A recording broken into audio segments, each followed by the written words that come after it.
Terjemahan lanjutan ke bahasa Indonesia teknik. Komposisi, istilah amfoterik, menunjukkan bahwa suatu produk kimia memiliki gugus ion positif dan negatif ketika dilarutkan dalam larutan. Para pembuat kertas yang merujuk pada pati amfoterik biasanya mengacu pada produk yang berasal dari pati jagung. Produk pati yang paling murah berasal dari jagung den, varietas jagung yang juga merupakan sumber sebagian besar pemanis jagung. Pati amfoterik juga dibuat dari jagung waksi, varietas jagung yang hanya menghasilkan jenis pati bercabang, amilopektin. Gugus kationiknya sama dengan substituen amonium kuaterner yang digunakan dalam pembuatan pati kationik. Gugus anionik biasanya berupa fosfat. Secara tegas, semua pati kentang kationik sebenarnya adalah pati amfoterik karena pati kentang mengandung sekitar 0,08% fosfor. Kandungan kationik pada pati amfoterik biasanya berada di kisaran 0,2 hingga 0,3% nitrogen. Semua produk ini dikirim ke pabrik sebagai bubuk kering dengan kadar air 10 hingga 20%. Fungsi, peningkatan kekuatan kering pada pati amfoterik.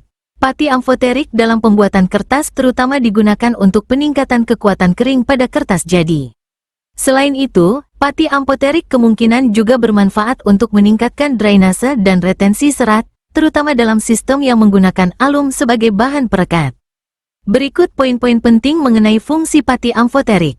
Fokus utama, meningkatkan kekuatan kering pada kertas. Manfaat tambahan, potensial. Meningkatkan drainase dan retensi serat, khususnya ketika digunakan bersama alum. Mekanisme kerja, detail mekanisme kerja pati amfoterik dalam meningkatkan kekuatan kering belum sepenuhnya dipahami, tetapi diperkirakan berhubungan dengan kemampuannya mengikat serat kertas dengan lebih baik.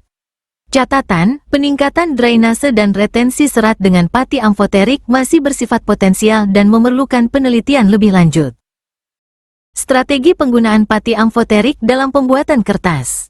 Seperti halnya pati basah lainnya, langkah pertama penggunaan pati amfoterik adalah pemasakan. Prosedur batch, memasak pati membutuhkan waktu sekitar 20 hingga 30 menit pada suhu 95 derajat Celcius dan tekanan atmosfer. Prosedur jet cooking kontinu, proses pemasakan yang jauh lebih cepat dapat dicapai dengan metode jet cooking kontinu pada suhu dan tekanan yang lebih tinggi. Kinerja pati sebagai penguat kekuatan kering hanya sedikit terpengaruh oleh titik penambahannya. Penambahan pada suspensi kental, thick stock, memiliki potensi kelebihan dan kekurangan. Kelebihan penambahan pada suspensi kental.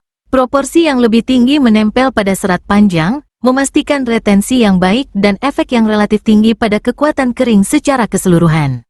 Memastikan bahwa setiap flokulasi yang disebabkan oleh pati telah sepenuhnya terbalik sebelum headbox, memungkinkan untuk mendapatkan lembaran kertas yang sangat seragam, tergantung juga pada penggunaan bahan penguat retensi.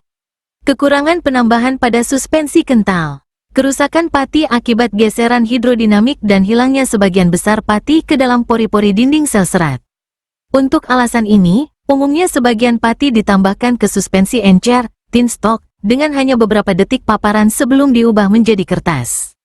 Kinerja pati amfoterik dapat ditingkatkan jika alum atau polyaluminium klorida, PAC, juga digunakan. Keunggulan lain pati amfoterik, reputasi untuk bekerja dengan baik pada kondisi konduktivitas listrik yang tinggi. Dapat menjadi penguat kekuatan yang efektif untuk sistem yang cenderung menjadi terlalu kationik jika menggunakan pati kationik murni.